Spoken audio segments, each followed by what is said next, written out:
Assalamualaikum warahmatullahi wabarakatuh. Bertemu lagi dengan Bu Erni pada mata pelajaran kimia. Untuk semester 2 bab 1, materi yang akan kita pelajari adalah larutan elektrolit dan non-elektrolit.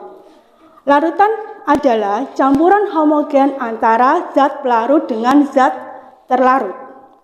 Contoh dari larutan adalah larutan gula. Larutan gula merupakan campuran homogen antara air sebagai pelarut dengan gula sebagai zat terlarut.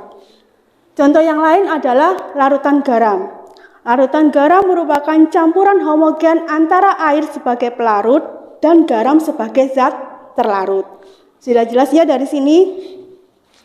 Berdasarkan kemampuan menghantarkan arus listrik, larutan dibagi menjadi dua, yaitu larutan elektrolit dan larutan non-elektrolit.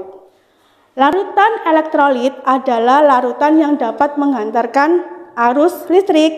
Kenapa larutan elektrolit dapat menghantarkan listrik? Karena di dalam larutan, zat elektrolit terurai menjadi ion-ion yang dapat bergerak bebas. Sedangkan larutan non-elektrolit itu larutan yang tidak dapat menghantarkan listrik. Larutan non-elektrolit tidak dapat menghantarkan listrik karena tidak ada ion. Larutan elektrolit sendiri dibedakan menjadi dua, yaitu larutan elektrolit kuat dan larutan elektrolit lemah. Perbedaan antara larutan elektrolit kuat, elektrolit lemah, dan non-elektrolit dapat kita lihat pada tabel berikut ini. Berdasarkan alat uji elektrolit, elektrolit kuat akan menyebabkan lampu menyala terang. Terus ada gelembung gas yang sangat banyak. Sedangkan pada larutan elektrolit lemah, lampu menyala redup atau tidak menyala. Sedangkan gelembung gas yang timbul itu sedikit. Pada larutan non-elektrolit, lampu tidak menyala, tidak ada gelembung gas.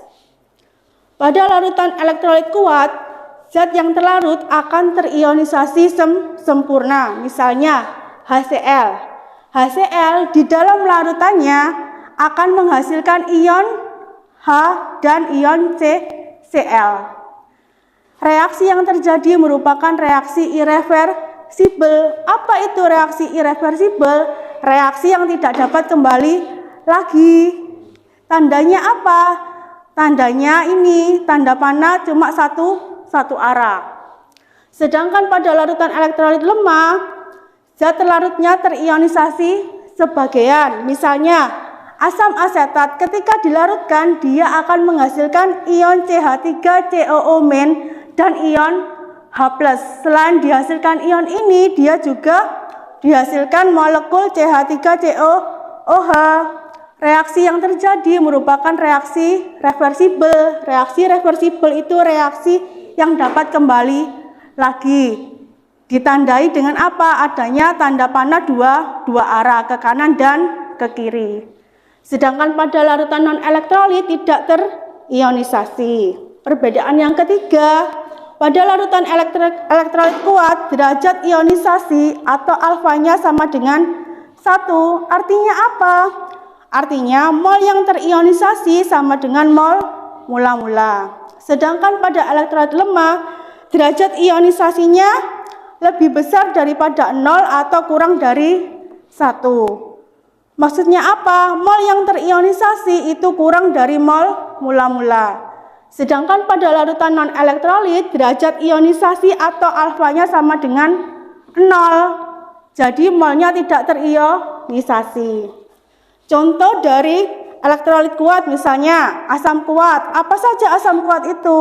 HCl, asam klorida, HNO3, asam nitrat. Sedangkan basa kuat misalnya NaOH. NaOH itu apa? Natrium hidroksida. KOH, kalium hidroksida. Sedangkan garam contohnya natrium klorida sama kalium klorida. Untuk elektrolit lemah, contohnya asam lemah. Apa itu? CH3COOH atau asam asetat. Basa lemahnya apa? AlOH 3 kali atau aluminium hidroksida. Untuk non-elektrolit contohnya urea, rumusnya CONH2 2 kali, glukosa C6H12O6. Sekian untuk materi hari ini. Terima kasih. Wassalamualaikum warahmatullahi wabarakatuh.